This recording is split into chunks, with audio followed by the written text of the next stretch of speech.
Hello viewers, welcome. आइए आज मैं आपको थ्योरम जो है 6.8 पढ़ाने वाला हूँ। माय डियर स्टूडेंट्स, थ्योरम 6.8 जो है बहुत ही इंपॉर्टेंट है। स्पेशली आप जिस भी एक्सरसाइज के पहले आप पढ़ रहे हो ना, वो बहुत ही इंपॉर्टेंट है और आप बचपन से इसको पढ़ते आ पा रहे हो, राइट। मैं थ्योरम 6.8 को रीड करने के पहले मैं आपको एक बार रिमाइंड करना चाहूँगा कि आपने ये पढ़ा होगा कि परपेंडिकुलर का स्क्वायर प्लस बेस का स्क्वायर दोनों का जब सम करते हैं तो उसका जो वैल्यू होता है वो हाइपोटेनियस के स्क्वायर का क्या होता है, इक्वल होता है। क्लियर है?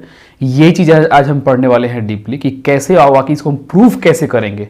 पहले आपको फॉर्मूला के रूप में जो है आप पढ़ते होंगे, है ना, लेकिन आज पढ़ने वाले हैं कि कैसे how we can prove it. Okay, so if you are new here then give a like, okay, to motivate me and subscribe my channel to watch more videos, okay, and share this theorem। ठीक है, तो पूरा video को आप देखेंगे, skip नहीं करेंगे और तभी आपको समझ में आएगा, क्योंकि इसमें कुछ कॉम्बिनेशंस वगैरह है, कॉरस्पॉन्डिंग जो है साइड के अकॉर्डिंग प्रूफ करना है, तो आप रैंडमली भागेंगे तो नहीं होगा।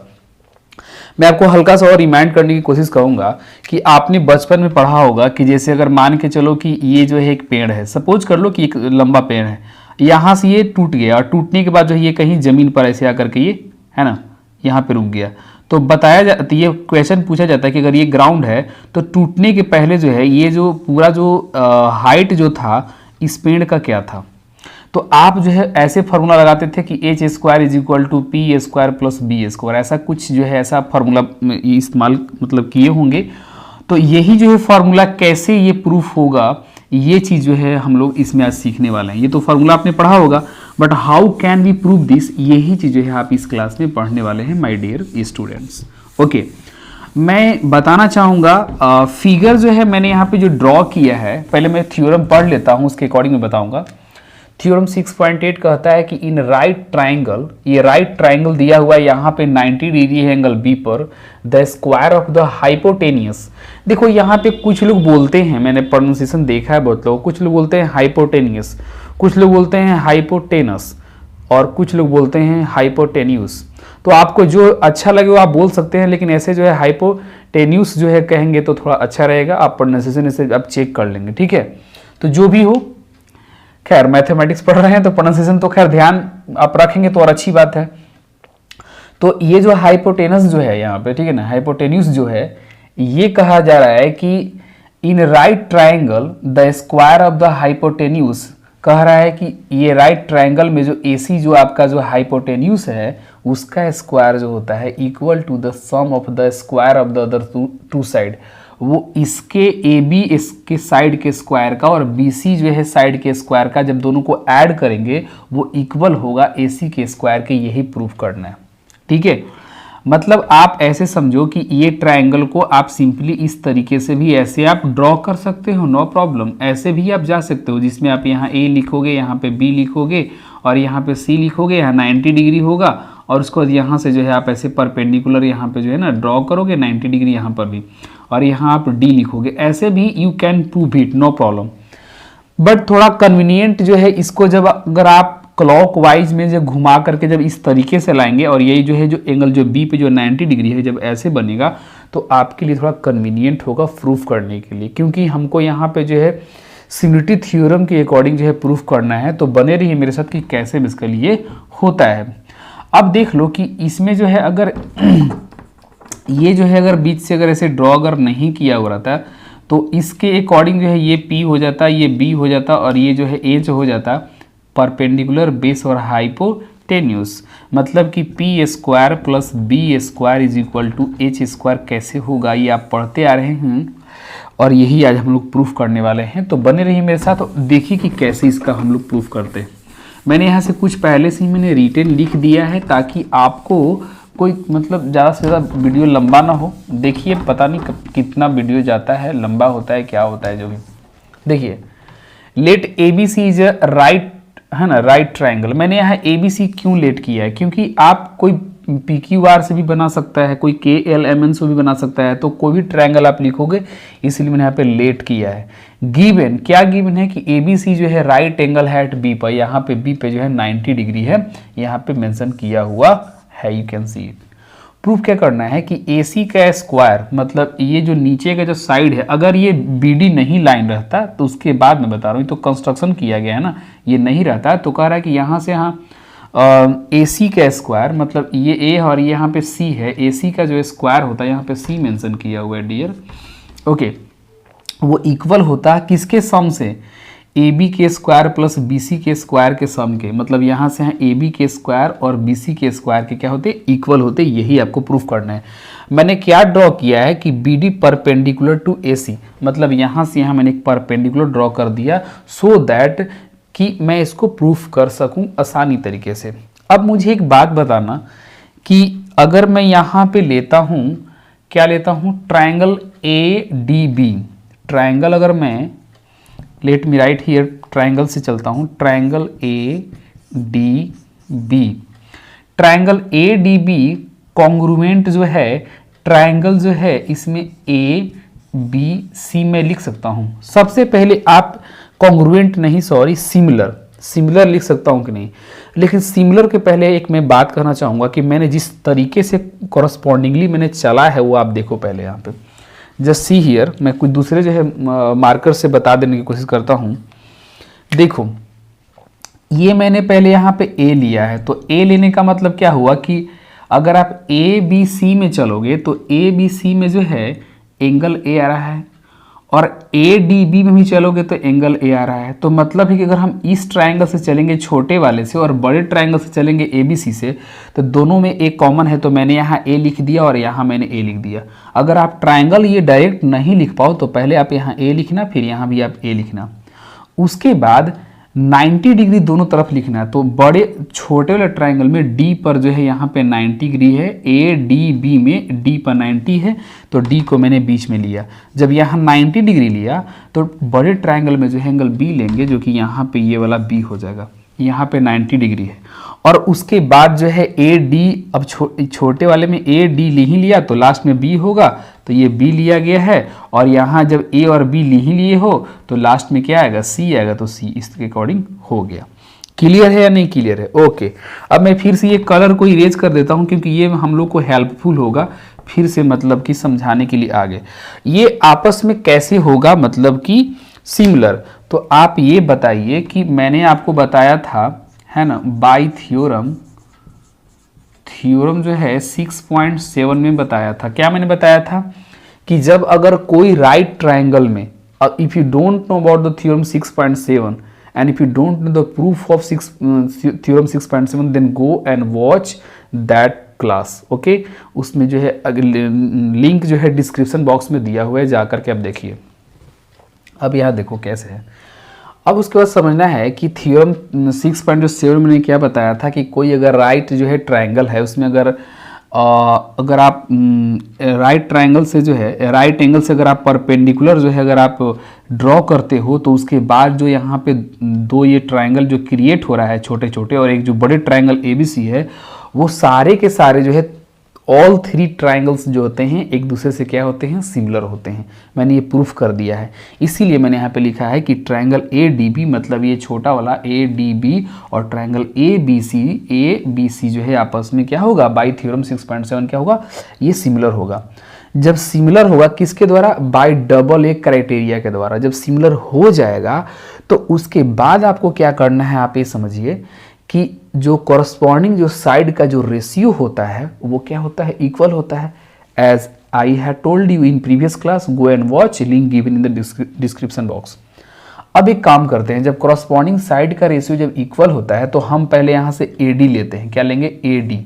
लो मैंने यहाँ ले लिया AD। उसके बाद फिर जब यहाँ का AD लेंगे तो यहाँ का AB लेंगे, यानी कि यहाँ का AB लेंगे। फिगर से जाएंगे थोड़ा कंफ्यूजन क्रिएट होने लगेगा, इसलिए यहाँ से ही चलिए।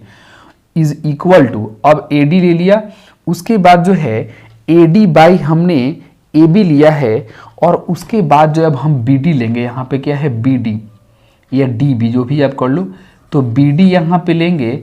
यहाँ जो है मैंने क्या लिया, फिर से बी डी लिया, ये वाला बी डी लिया, बी डी, और यहाँ क्या लेंगे, बी सी लेंगे, बी सी लिया, ओके। यहाँ का बी डी लिया तो यहाँ का बी सी लिया, फिर इज इक्वल टू, अगर यहाँ का मैं ए बी लूँगा, ये ए और बी लूँगा तो यहाँ का ए और सी लूँगा, तो पहले मैं यहाँ पे ए बी लिख दे रहा हूँ और नीचे में मैं ए सी लिख दे रहा हूँ, क्लियर है, ओके। अब मैं यहाँ एक काम ये कर रहा हूँ कि इसके बाद में नीचे जो है, नीचे आप ये देख लो कि हमको ए बी स्क्वायर लाना है प्रूफ करने के लिए, तो यहाँ ए बी है और यहाँ ए बी है, तो सारे रेशियो जब सेम हैं तो ये वाला रेशियो और ये वाला रेशियो आपस में इक्वल हो जाएगा, तो इसको और इसको आपस में हम इक्वल करेंगे। अब हमको इसकी आवश्यकता नहीं है, तो जब नीचे लिखेंगे तो इसको नहीं लिखेंगे, आप जो है इसके नीचे लिखिएगा, मैं इसको इरेज कर दे रहा हूँ। आप समझिए कि मैंने यहाँ पे ऐसे लिख दिया, ठीक है, और बीच में मैं कर दे रहा हूँ यहाँ पे इक्वल, ठीक है। आप नीचे से जो है यही दोनों इक्वेशन को लिखेंगे। अब यहाँ से क्रॉस मल्टीप्लाई कीजिए जरा, तो ए डी इंटू ए सी होगा, A D into A C is equal to A B into A B. जब अगर दो बार मल्टीप्लाई करेंगे तो ए बी के स्क्वायर हो जाएगा पावर, मतलब यहाँ पे ए बी स्क्वायर हो जाएगा। ये आप अपना कौन सा लीजिए, ये आपका जो है कौन सा फर्स्ट इक्वेशन आप ले लीजिए, ओके। अब उसके बाद जो है ये मैं इरेज कर दे रहा हूँ, आप ये लिख लिए होंगे या समझ गए होंगे, और मैं फिर यहाँ से एक लाइन ड्रॉ कर दे रहा हूँ। Now you just tell me कि जैसे ये फॉर्मेट आपने लिखा है ना, वैसे ही जो है फिर से आपको ये इस ट्रायंगल में चलना है, बी डी सी में चलना है और एक बड़े ट्रायंगल में चलना है। तो सबसे पहले जो है आप ट्रायंगल जो है छोटे वाले पे चलोगे। इसमें कौन सा पार्ट है जो यहाँ पे कॉमन दिख रहा है, यहाँ पे सी जो है यहाँ पे छोटे ट्रायंगल में भी है और ए बी सी में भी है। तो अगर आप चाहोगे तो पहले ही यहाँ पे आप सी लिख सकते हो, ठीक है। अगर आपने यहाँ सी लिखा तो सी लिख लो, नो प्रॉब्लम। फिर यहाँ पे डी लिखो तो आप यहाँ पे डी लिखो। कैसे, एक और इधर ट्रायंगल ऐसे बनाओ, इधर भी जो है सी लिखो, और यहाँ सी तो यहाँ भी सी हो गया। यहाँ डी लिए हो 90 डिग्री वाला, तो आप बड़े ट्रायंगल से चलोगे तो उसमें एंगल बी लोगे, बी का रिप्रेजेंट करोगे। और जब अगर छोटे ट्रायंगल में सी और डी ले लिया, सी और डी ले लिया, तो यहाँ क्या बचा, बी, तो यहाँ पे बी करो। यानी कि आप ट्रायंगल बी डी सी से चलोगे, और इसमें जो है बड़े ट्रायंगल से चल रहे हो, सी और बी से, सी ले लिए, बी ले लिए, तो अब क्या लेंगे, ए लेंगे, यानी कि ए बी सी से चलेंगे। और ये दोनों आपस में सिमिलर होगा। कैसे, बाई यहाँ पे क्या लिखोगे, बाई थ्योरम जो है पूरा लिखोगे, बाई थ्योरम 6.7। मैं पूरा नहीं लिख रहा हूँ, स्पेस नहीं है मेरे पास, आप लिख लेना बाई थ्योरम 6.7 जो है ये आपस में क्या हो गया, सिमिलर हो गया, ओके।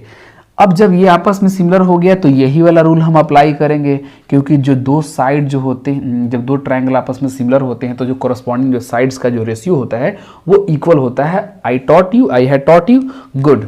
तो मुझे बताना कि यहाँ का आप बी डी ले रहे हो तो ले लो, बी डी ले लिया मैंने, बी डी।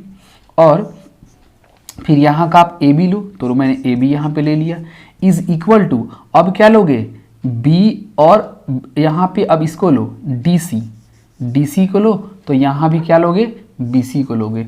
तो D C by what, B C is equal to, अब क्या हम यहाँ से करने वाले हैं, अब यहाँ से आप देखो, ये वाला यहाँ से बी और सी ले लेंगे, ये बी और ये सी ले लेंगे, तो यहाँ पे बी और सी हमने कर दिया, इज इक्वल टू, फिर यहाँ से क्या लेंगे, ए और सी, तो यहाँ मैंने ए और सी ले लिया। अब आप इसमें कुछ ऐसा पार्ट देखो जो इसके जैसा कुछ मिल जाए। तो जब बी स्क्वायर, ये बी सी है और ये बी सी है, जब आपस में क्रॉस मल्टीप्लाई करोगे तो बी सी स्क्वायर आ जाएगा। तो अब जब सारे रेशियोज इक्वल हैं तो हमें इससे कोई मतलब नहीं है, मतलब जब नीचे से लिखेंगे तो इसको अब इरेज करके, मतलब सिर्फ यही पार्ट को आप लिखेंगे, मैं इस पार्ट को इरेज कर दे रहा हूँ, ठीक है। मतलब मुझे सिर्फ इतना से काम करना है। नाउ अब आप क्या करोगे, इसको क्रॉस मल्टीप्लाई करोगे तो D C into A C करोगे, D C into A C करोगे, और B C into B C multiply करोगे तो बी सी स्क्वायर हो जाएगा। ये हमारा सेकेंड पार्ट निकल करके आ गया। अब क्या करेंगे, फर्स्ट पार्ट और सेकेंड पार्ट दोनों को हम ऐड करेंगे और उसके अकॉर्डिंग जो है हम प्रूफ करने की कोशिश करेंगे। तो इतना मैं पहले इरेज करता हूँ, फिर मैं आगे बताता हूँ कि कैसे यहाँ से होगा। माय डियर स्टूडेंट्स, मैंने क्या किया, हम यहाँ पे जो फर्स्ट इक्वेशन था, यहाँ सेकंड इक्वेशन था, ऊपर वाले सारे पार्ट को इरेज कर दिया है। मैंने यहाँ से एक लाइन ड्रॉ कर दिया है कि यहाँ से प्रीवियस सॉल्यूशन था और ये ऊपर का सॉल्यूशन है। फर्स्ट इक्वेशन और सेकंड इक्वेशन को ऐड करना है। फर्स्ट इक्वेशन हमारा ये वाला था, यहाँ पे आप देख सकते हो यही वाला इक्वेशन को ऊपर मैंने लिखा है, और सेकंड इक्वेशन हमारा ये वाला था, इसको मैंने यहाँ पे लिख दिया है। दोनों को ऐड करना है, ये हमारा सेकंड इक्वेशन है, राइट। अब AD इंटू AC को मैंने यहाँ से यहाँ तक लिखा, बीच में प्लस है तो प्लस दिया, DC इंटू AC है तो DC इंटू AC मैंने किया, इक्वल है तो इक्वल कर दिया, AB square plus BC square तो AB square plus BC square मैंने कर दिया। अब यहाँ भी AC है और यहाँ भी जो है हमारा क्या है, AC है, ये AC को कॉमन कर दिया तो यहाँ बचेगा AD, AC तो बाहर आ गया और प्लस का प्लस हो गया, और यहाँ पे DC है, DC रह गया, इज इक्वल टू का इज इक्वल टू हो गया, AB square plus BC square मैंने वैसे ही कर दिया। AC को मैंने AC कर दिया, AD और DC को ऐड करना है। तो देखो यहाँ से यहाँ AD है और यहाँ से यहाँ DC है, जब ये दोनों को ऐड करोगे तो पूरी तरीके से हमारा क्या निकल के आएगा, AC निकल करके आ जाएगा। AD प्लस DC को ऐड करेंगे तो AC निकलेगा, तो AD प्लस DC को ऐड कर दिए तो ये वाला AC लिख दिए, और ये AC पहले से यहाँ लिखा हुआ था, दोनों को मल्टीप्लाई करेंगे तो AC स्क्वायर हो जाएगा, और ये AB स्क्वायर ये BC स्क्वायर हो गया, और यही हमारा यहाँ पे प्रूफ करना था नीचे, और मैंने ऊपर ये प्रूफ कर दिया। मुझे नहीं लग रहा है कि अब कहीं कोई प्रॉब्लम हुआ होगा। अगर कोई प्रॉब्लम हुआ होगा तो मुझे बताएंगे, बट माय डियर स्टूडेंट्स आप जो है इसको अपने दोस्तों के बीच में शेयर करेंगे ताकि उनको भी ये पता चल सके, ठीक है। और सब्सक्राइब करेंगे क्योंकि मैं ऐसे ही बहुत सारे वीडियो आपके लिए लेकर के आते रहता हूं।